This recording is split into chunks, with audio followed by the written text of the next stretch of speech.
Okay.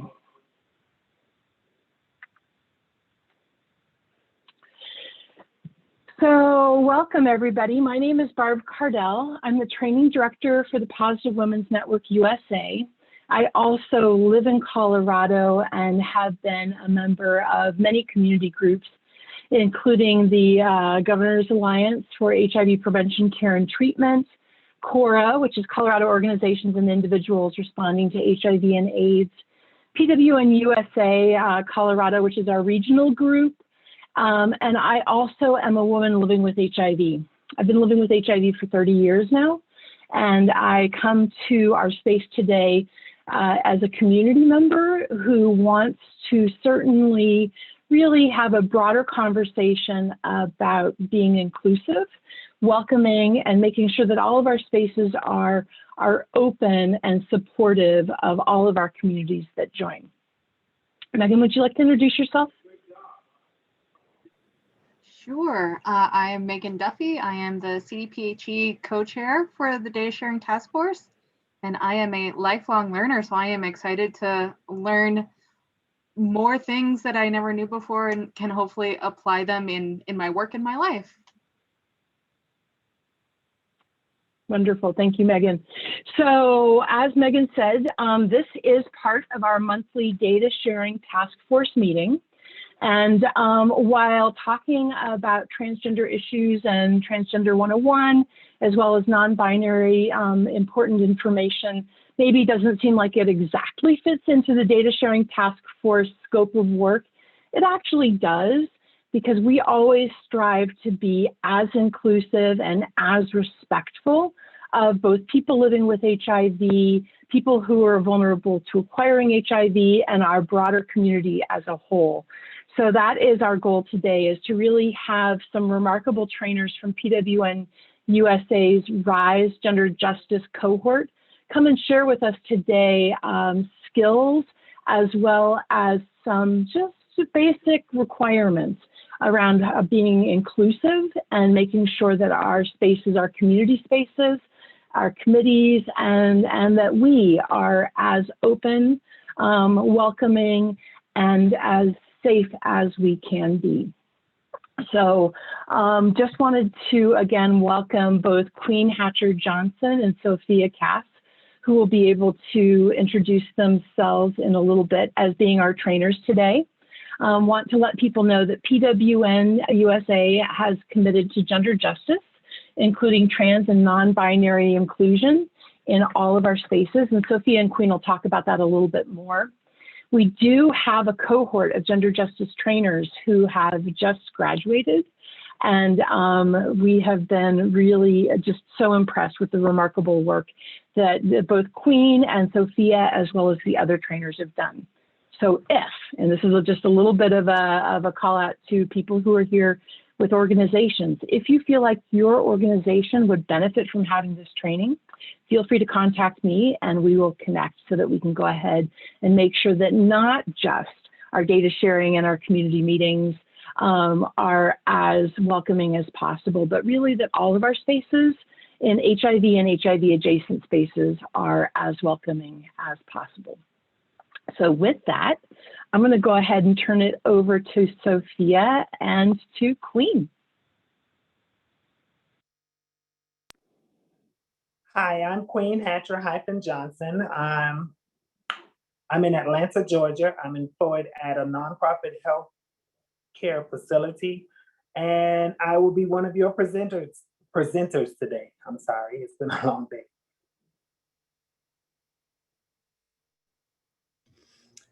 Hi, everyone. My name is Sophia Cass. I am Lebanese asylum seeker in the United States. My pronouns are she and her, like you see in front of you on the screen. And I'm also an advocate in the trans justice and HIV and healthcare and general justice field for particularly trans folks. And thank you for being here today and for listening to us. So I apologize, I didn't announce my pronouns. I don't particularly care for pronouns. I just like the name Queen. So I just go by Queen, no pronouns needed. And as we get into the presentation, I think you'll get a better understanding as to, you know, pronouns and no pronouns. So without that being said, without saying anything else, gender, I would like to start the presentation. I do thank everyone for attending. I think these trainings are very effective and educational or knowledgeable. We make people more knowledgeable about, you know, trans and gender diversity and gender justice. So with that being said, can I have the next slide, please? So logistics. This meeting is being recorded. We will turn off the recording when we take questions at the end of our presentation. We are in meeting mode on Zoom. You can mute and unmute yourself using *6 or the mute button on the phone. Feel free to ask questions. Next slide, please. The learning objectives today will be participants will be better able to identify the intersectionality and impact for transgender people living with HIV/AIDS. Develop a shared understanding of transgender and gender diverse terminology. Understand why pronouns matter. Know the do's and don'ts when addressing transgender and gender nonconforming people. Describe the heteronormative model and gender fluidity model. Advocate with and for transgender people and gender nonconforming or non-binary. Next slide, please. As I stated, I am Queen Hatcher-Johnson, and I am elated to have Sophia Cass with me. I really am. We have participated in a lot of trainings together. We are sisters at heart, kindred spirit, and and we have a lot of things in common. Our lives intersect more times than often. Next slide, please. Sophia, do you have anything that you wanted to say? No? Okay. Who is Positive Women's Network USA? 2008, it was founding of Positive Women's Network in the USA, PWN/USA. 28 diverse women and trans folks living with HIV got together and decided to come up with Positive Women's Network. That was the initial what it was called, but then they added USA later on. Correct, but I think I am correct. With a deep desire for an unified voice. Okay, building collective power across the US. So these women got together because they saw a need and they wanted to make sure that that need was fulfilled. Next slide, please. What is PWN's mission? The mission is to prepare and involve all women living with HIV, including trans folks, in all levels of policy and decision-making to improve the quality of life. Applies gender equality and human rights lens to HIV. Federal policy grounded in women's lived experience and realities. So Positive Women Network, USA, is involved in all women living with HIV, including trans folks. That speaks volume to me because it's inclusive of all women. Even myself, you know, womanhood looks different for different women. Next slide, Barb. How do we do it? How do we do it? How do we do it at Positive Women's Network USA? How do we combat HIV stigma?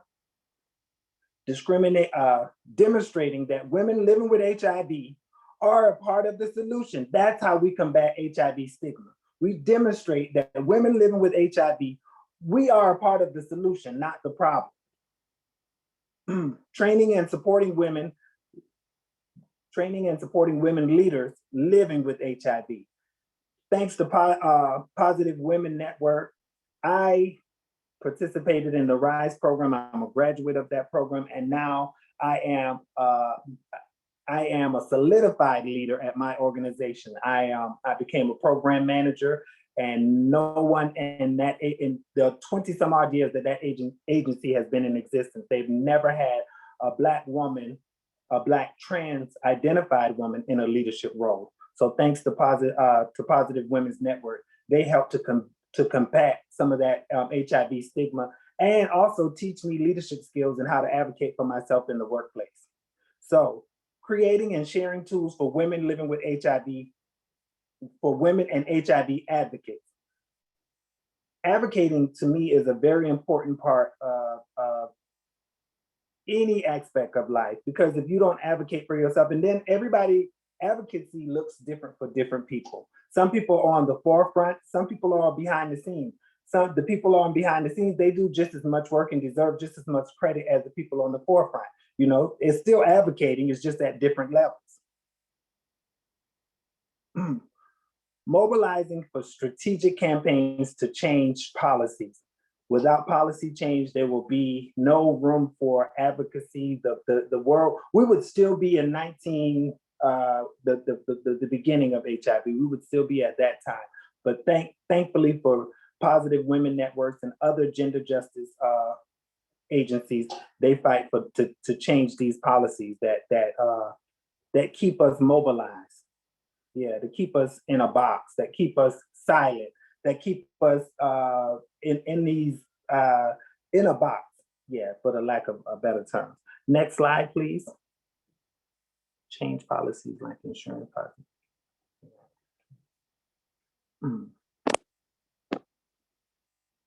Yeah, they changed policies like ensuring that people living with HIV could be vaccinated for COVID-19 earlier.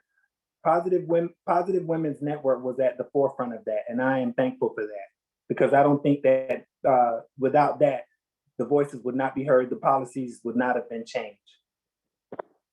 So all women means exactly what it says, all women, combined with the stigma and intersectional discrimination that marginalize women and girls, including transgender and gender diverse people, lesbians, bisexual people, sex workers, women and girls with disabilities, women living with HIV, women who use drugs, refugees, migrants, women and girls in conflict zones, detention and humanitarian settings, indigenous women, and women from all other racial and ethnic minorities, and adolescent girls and young women already. Yeah.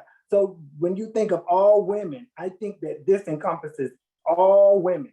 I mean, because sometimes I don't think that we think about, where was it? Girls with disabilities. I don't think that we are inclusive of them. We don't think that girls with disabilities are women. Some people don't think that trans women are women. Bisexual people, they don't count them in the numbers. There's a lot of gray areas as to what womanhood looks like in different settings. But this encompasses all women. All women means exactly what it says, all women. Next slide, Bob. We build unity through bodily autonomy. People have the right to choose what happens to their own bodies. We build unity through body autonomy. You have the right to choose what goes on with your own body. There's only one thing that I think that you own on this entire earth, and that is your body. And you should have the right to decide what goes on with your body. Diversity as strength. Trans and cis people share many experiences in common and also have unique experiences.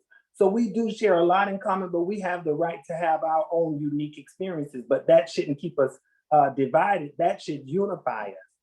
I think conversations should be had between cis and trans women across the spectrum, just to remove the stigma, the barriers, whatever is keeping us from unifying. But thanks to Positive Women's Network, they have built a platform where women and all women can unify. Unity around state violence, access to care, and right-wing attacks. Oh, I left off the highlighted part. We are all connected through our various intersectionalities. We really are connected. If we sit down and talk long enough and create a conversation, a dialogue, we will realize that we've had more things in common than what we have separate. So those are the core values. Next slide. What does it mean to be an ally or an accomplice? So at this point right here, I will stop and I will let my amazing co-host Sophia take over, and I will be right here with you. Nothing, oh, I forgot to read this and I need to read it. Nothing about us without us is for us. That is intentional, and it speaks when you say that, nothing about us. So there's no policies without us. That nothing about us without us is for us. So if we're not involved in policy, it's not for us. We should be at the forefront of every decision that's being made for women living with HIV, women, period, trans women, all women.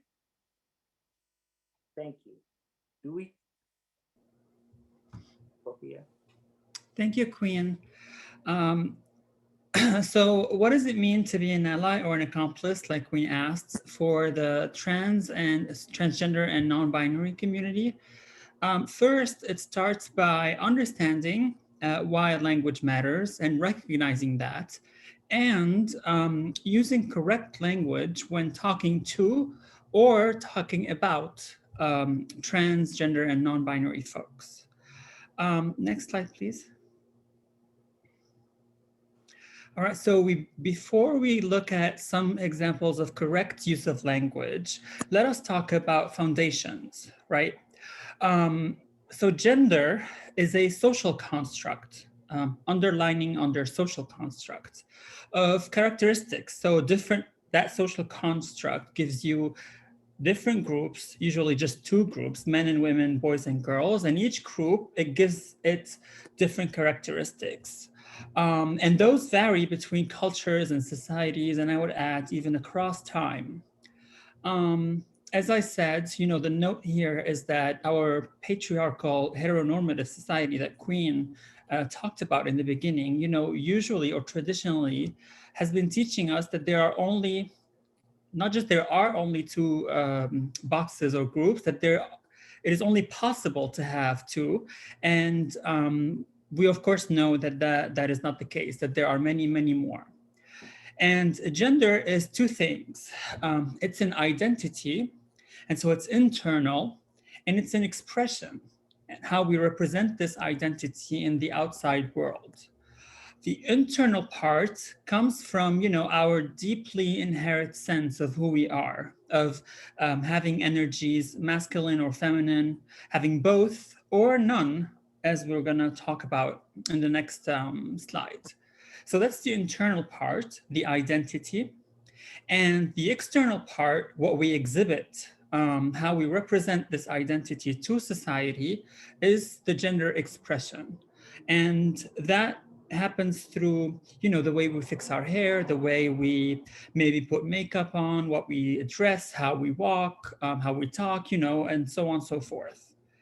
And finally, there is the gender that we were given, and that means by other people at birth, which usually, the doctor, the parents in the birth room, and it's based on a visual interpretation of the baby's anatomy or the baby's genital organs, and underlining here under the word interpretation. Next slide, please. All right, so let's also look at some correct use of language and some of the key definitions. Thank you, Barb. Can we click on them, all of them, so we don't have to? Thank you. Thank you so much. So transgender people are people whose gender identity, the actual or real identity, is different from the gender that we were given or we were thought to be at birth. Like we talked earlier, the gender assigned at birth. And so following this definition, a transgender woman is really and actually a woman who at birth was given or wrongly given or thought to be from the gender male. And a transgender man, similarly, is actually and really a man who at birth was thought to be or given the gender female. Some folks, their identity does not confirm or does not align with any genders, and hence the term used in this case is agender.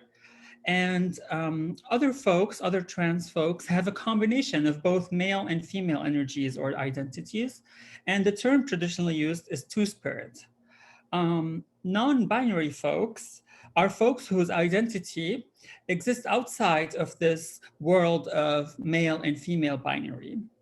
And finally, there's a lot of other terms that people who have some sort or the other, some sort of combination or the other of male and female energies that those folks use, like genderqueer and gender fluid.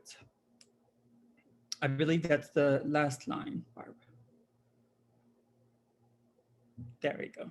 Thank you. And next slide, please. And to give an example of some commonly made mistakes, language mistakes, you know, in a lot of our movement spaces, we put together, and by all means, these are not only, you know, there's more, but this is just a sample. And we put in red or on the left of your screen the mistakes, and then their correction on the right or in green. And I'm not going to go through all of them, just picking a few. For example, the first one, transgenders. And so just like, you know, you're not supposed to say, or you wouldn't say, I hired a transgender, you know, without saying person, to do this job. You would say, I hired a transgender person. The plural form of that is transgender people. And so the message of this is, you know, do not take our humanity away from us. We are people first. And we're not language, we're not words, we're people. The term transgendered with an ed at the end is not something that exists. The actual term is transgender. I want to pause for a few seconds on the terms biological sex, biological male, female, and we also hear the term genetic male, genetic female. And I'm hearing these arguments a lot lately, especially with the debate. It's not really a debate, they just want to prevent trans folks from competing in sports. Excuse me. And so in that debate, a part of the arguments that we hear is that you can't change biology, you can't change nature, you can't change genetics.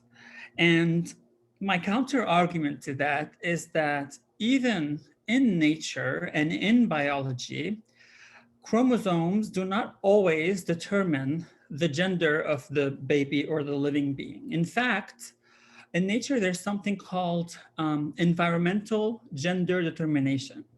And so not the chromosomes, but the environment and factors in an environment can actually influence or dictate a certain gender or the other, regardless and independently of whatever chromosome combination there is. And very quickly, you know, we can talk about this later in maybe more in-depth trainings, but if you want to do your own research, you can look up the turtle eggs, for example, that are influenced, the gender is influenced by the water temperature around those eggs. And that's an example of before the birth of the living being. And the other thing you can look up is clownfish. So clownfish have a pack with only one queen or one female bigger. And in her absence, the next in line, the male, changes to become the queen, increases in size, changes characteristics, etc. And so bottom line is the more accurate use of language is assigned. because that's what we were given. If you remember, we said based on the interpretation of our visual interpretation of our anatomy. And it's assigned male at birth, assigned female at birth, and don't forget also about the assigned intersex at birth. In those cases, for example, a trans woman like myself would be assigned male at birth or AMAB. A trans man can be assigned female at birth or AFAB, and non-binary folks can be assigned male, female, or intersex at birth, and also other folk can be assigned intersex at birth. Next slide, please. And finally, part of the correct use of language is the correct use of pronouns. Pronouns are as personal and precious as our names. And so let's say I introduce myself and tell you, sorry for the siren outside.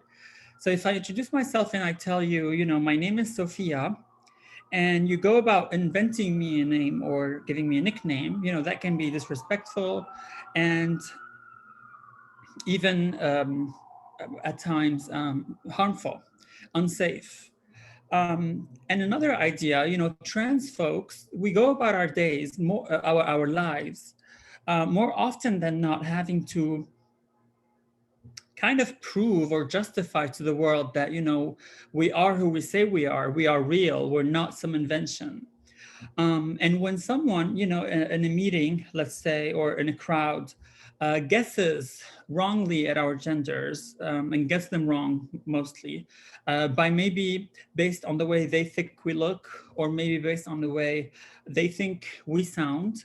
When that happens, it's denying us this existence. It's telling us that we don't exist or we shouldn't exist. Hence, you know, we don't feel safe, we don't feel included. So it's a question of safety too. And it's harmful and a form of violence. To expand a little bit more on why misgendering is a form of violence, I think I'm gonna hand it over to my beautiful colleague, Queen.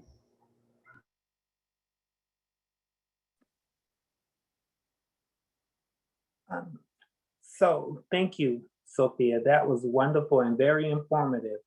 Can I have the next slide, please? What does it mean to be an ally or an accomplice? Misgendering is violence. It is very violent to misgender someone. That could cause isolation, that could cause bodily harm, that could cause someone to lose their life. It's just so many areas that misgendering could go into. Next slide. So by heteronormity, there are only two genders, and that gender would be male and female. But not given by facts. I don't think so. So that is a heteronormative way of thinking. To think outside of the box, there are many genders. There are so many different genders. The word transgender incorporates so many genders under that umbrella. It's an umbrella term that houses so many different genders.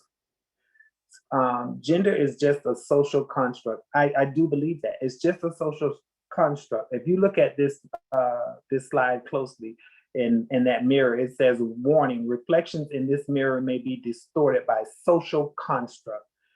That is true. That is so true.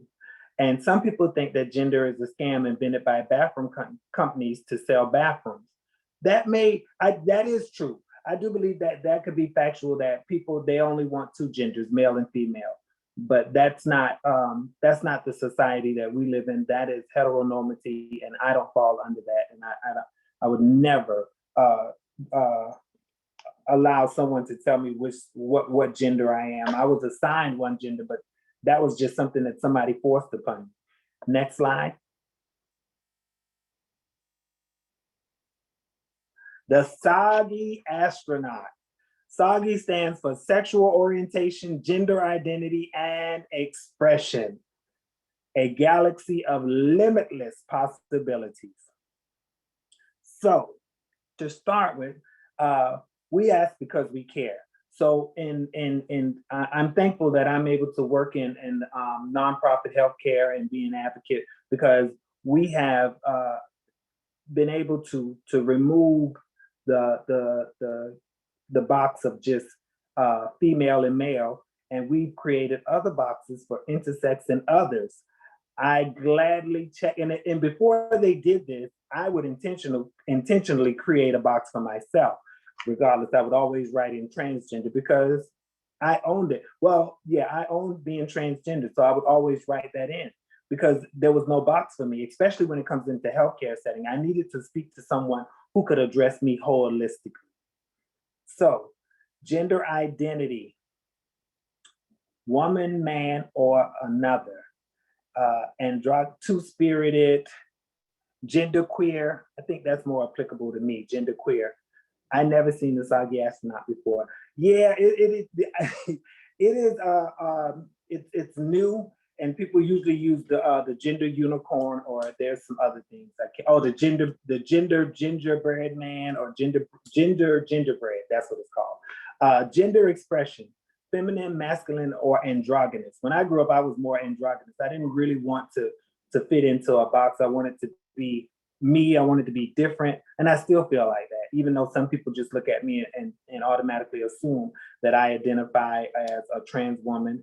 And in certain settings I do, but I reserve the right to be unique and to be myself, and when I feel like, where I feel like, and people will respect me. That's why I choose no pronouns. I just choose queen.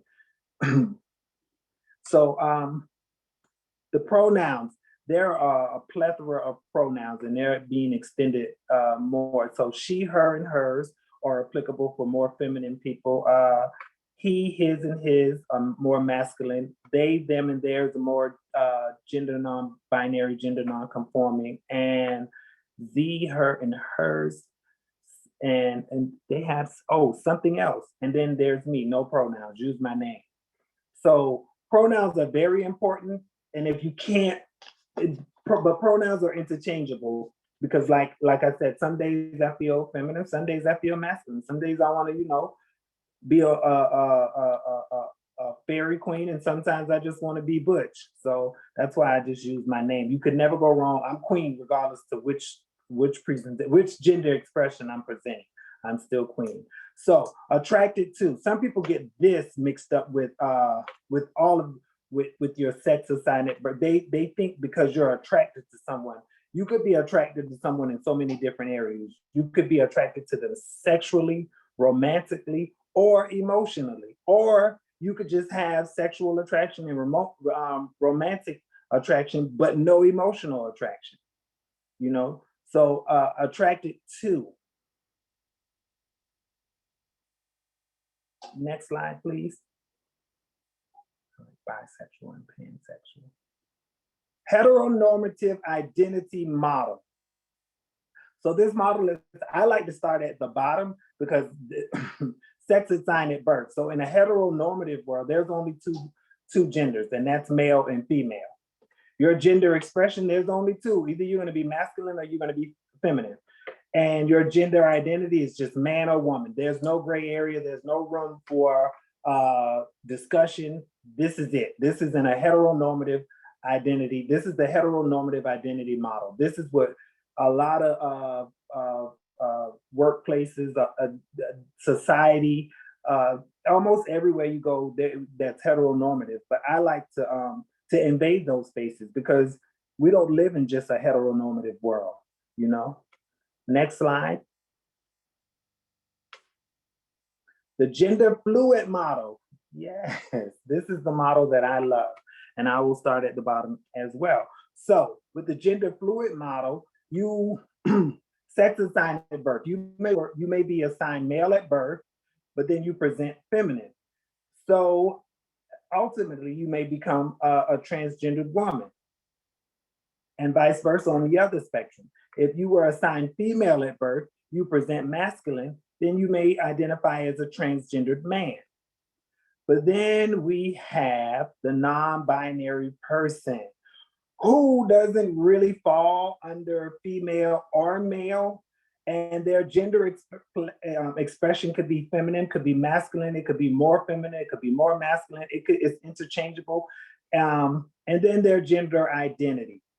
They don't identify with a man or a woman, they just identify with themselves, who they are, how they choose to identify, and rightfully so. And we as, I would implore people to be respectful of people's identity, pronouns, and as I stated before, you can't go wrong with the names. There's a lot of things that are interchangeable, and I get it, because sometimes me being from the community, sometimes I find myself placing people into gender roles and binaries, and I have to correct myself. And I do apologize on site, but I don't over apologize, because then that doesn't seem genuine, and I take the focus off of, you know, my apology and what and the meaning behind it. And then I make it all about me, and that's not what it's about. It's about, you know, being intentional and being respectful. Next slide, please. The effects of misgendering trans and gender nonconforming people. There's so many.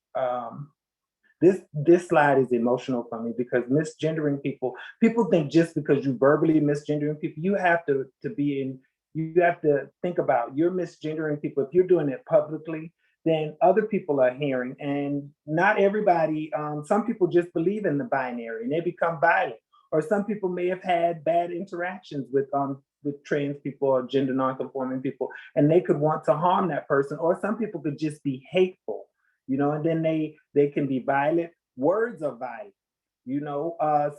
There's so many different areas of violence. People think just because they misgender people, and especially if you do it publicly, and even if you do it privately, because you could send that person into isolation, into they could have all different types of thoughts. Because I've been misgendered, and it's hurtful, you know. It's like, do you believe who I am or who I say I am? Or what more do you want me to do? Do you want me to go out and get more body modifications? What else do I have to do to prove to you who I am? If I say I am who I am, then that's who I am, believe me. Next slide, please. I forgot to mention that last slide. In violence against sex workers. Sex workers are being murdered at a phenomenal rate. Just for sex work is work. I'll just say that sex work is work. You have to dress the part. You have to be your finance person. You have to show up for work. You have to be dressed for work. There's so many areas. You have to be your security. You have to have your own. You have to provide your transport. There's so many areas where sex work really is work. And I hate the fact that people look at it because they haven't experienced it or they haven't had to do it. There's a term that we use called survival sex. There's survival sex work. You do what you need to do to survive. And people don't know the story. They just see the glory. They don't know what you've been through. They don't know what you're going through. They don't know what your needs are. They're not going to help you meet your needs, but they will, you know, ostracize you and demonize you for what you do. But sex work is work, and we need to end violence against sex work. And no means no in any setting. No just means simply no. If I said no, no, that's it. Period. Next slide. Stop the views. HIV and the transgender and non-binary community. 1 in 7 trans women are living with HIV. 1 in 3 transgender, non-binary living with HIV reported being forced to have sex. Trans women are 49% more likely to be living with HIV. Trans women are on the rise because we live in silos, we work in silos. We don't come out because people are so cruel to trans women, to gender non-binary people. I would hope that it's not intentional, but I know that in some instances there are intentional misgendering, there's intentional violence, there's intentional stares and glares and points, and it's unnecessary. You're dealing with humans, regardless of who you think you are, who you think they are. They're still human at the end of the day. Next slide.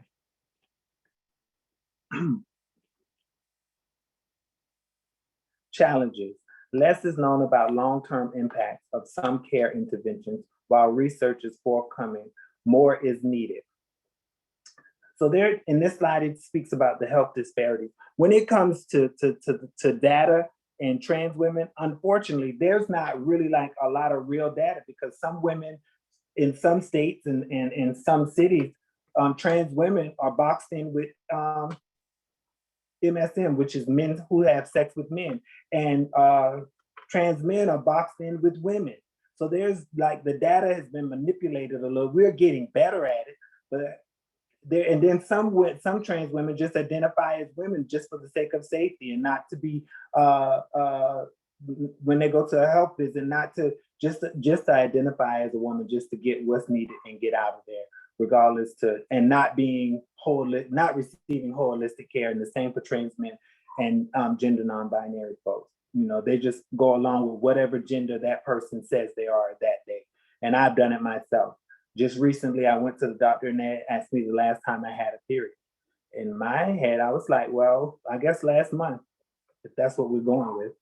But yeah, this slide says the high rates of HIV diagnosis, especially in Black trans women, are nearly 1 in 5 of whom are living with HIV. That's applicable to me. I'm that one. I am a Black trans woman living with, I'm thriving with HIV. Let's be more intentional. So I'm not going to read all of them. Next slide, please. So this is where I hand it off to Sophia again. Sophia. Thanks, Queen. And so lastly, at least for the sake of this slide, because there's a lot of ways, and I'm sure Queen would agree, you know, folks or you can be an ally or an accomplice to our communities. But for the sake of this slide, this presentation, you know, the meaningful inclusion or meaningful involvement of our communities is also an aspect of allyship. Next slide, please. And when we say meaningful involvement or meaningful inclusion, you know, by now we know what works in that and what does not work. What works is to have a willingness to change. And I'm talking about, you know, whether it's a project or a group of people, a body of people, or maybe an organization. So being open, and when mistakes happen, like Queen said, you know, you apologize, you learn, and you grow, and you move on. And what also works is to increase, and not just one time, not just when it's cool or trendy. It's actually all the time, not sometimes, to increase the representation of our communities of transgender and non-binary folks at all levels of your work, at all levels of your organization, including, and more importantly, at least for me, at the high level, you know, high level executive leadership.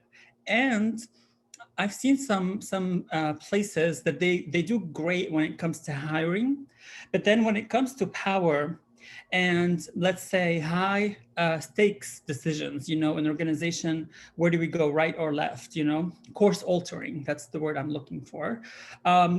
We are not included then. And so meaningful involvement means being included all the way to the top in all of those decisions, including the high stakes one. And in a way that we are seen as partners, as equal partners, I would add, and not just as recipients or clients, or maybe in the passive receiving seat. And finally, what works when we're talking about meaningful involvement is in this meaningful inclusion and involvement, centering, or in your work, centering both the experience, the lived experience on one hand, and on the other hand, the leadership of our traditionally most marginalized communities, which, you know, Black, Indigenous, and other people of color, transgender, non-binary, and gender non-conforming folks. And what does not work, also when it comes to meaningful inclusion, is to the opposite, actually, right? So it's to have a rigid or maybe change phobic structure. And what especially does not work is an absence in your work or organization of that intersectional lens. Queen was talking a little bit about HIV numbers. And so the lack of understanding that for a person to acquire HIV and AIDS, or if a person lives with HIV and AIDS, the predisposition for that person to have worse health outcomes is structured in race and in gender, or more accurately, I would say it's influenced by racism and anti-Blackness and misogyny, transphobia, xenophobia, you know, all the isms that unfortunately we face as a community. And the absence of that intersectional lens and of that racial justice approach, it shows through commitments that are very ambiguous when it comes to race, commitment statements. You know, when organizations or groups say, you know, our mission is this or our vision is this. So ambiguity when it comes to racial and gender empowerment and justice does not work. And another way that this lack of intersectional lens can show through, you know, narratives that are colorblind or race neutral. And finally, what does not work is to gaslight our communities, you know, manipulating us to do your bidding. And I would argue that, for example, tokenism is a form of gaslighting. You know, one time when I first moved to the United States, I was invited to a big organization. They had a fundraising. You know, the spotlight was put on me to share my story, and they fundraised on top of that, but I wasn't paid. I was interviewing for a job at the organization. I didn't get that job, and I felt tokenized because I was basically the only kind of one like me in the room. And so that's gaslighting. That's manipulating us to do your bidding. Next slide, please. And finally, you know, we talked about language. We talked about misgendering violence and meaningful inclusion. And here's a few do's and don'ts when it comes to language and inclusion, both at the same time. Do not refer to trans and non-binary folks with gendered language, gender pronouns or terms like sir or ma'am. Instead, do ask how may I address you, and stick to that. Believe it and stick to it. Do not use terms like he, she, or it that are derogative when referring to our communities. Instead, do use the correct pronouns or our real pronouns. And do not ask, and this is a common, but what's your real name? Do not ask that. And do, you know, ask respectfully what their names and pronouns are. Do not disclose a trans person's identity to others. I said earlier, you know, that pronouns and names are very deeply personal and deeply precious. And just like HIV status, just like how much money you got in the bank, you know, protect a trans person's identity. That's how you make us feel safe. Do not use, like we said earlier, if you remember, transgendered, it does not exist, or a transgender without saying person, tranny or transvestite. Do use trans and transgender, you know, the correct terminology. And you can also use terms that we as a community use amongst ourselves. Not all of them, but mostly feasible. Do not use, like we said, gender terms when you're addressing, you know, ladies and gentlemen, hey, you guys, hi, ladies. Instead, use inclusive terms, you know, hey, fam, hey, family, hey, folks. Hi, beautiful people. Yeah. And a small nuance here, you know, practice makes perfect. We all make mistakes, even us in the trans community and us who give trainings make mistakes. So the conclusion is not in the mistake you're making. The conclusion and the message is in what you do after you make that mistake. And I believe that's it. Oh, no, there's a call to action. And Corinne and I are going to share this slide. So the call to action is to commit to sharing your pronouns and using others. I encourage people to use their pronouns in professional settings, at home. You know, that way you get used to it. It just becomes normal. Support trans and gender diverse community when people aren't willing to use chosen name. So stand up for us. Look at all your agency forms to be as inclusive as possible, moving beyond simple male and female options. Create another box. Advocate for gender inclusive rights, gender justice and transgender justice. And as Megan said, I love it and I'm going to use it if it's okay. Lifelong learner, keep learning. We're available. Sophie said, pay trans people, pay us equitable wages, equitable wages. Please, that right there speaks volume to being an ally. That's what allyship, that's one of what allyship looks like. If you're in a position to make sure that, or if you're employing trans people, make their wages equitable. Now,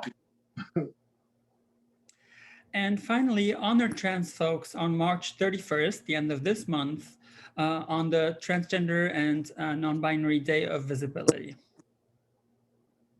Thank you. We are visible. Yeah, thank you. You just have to see, right?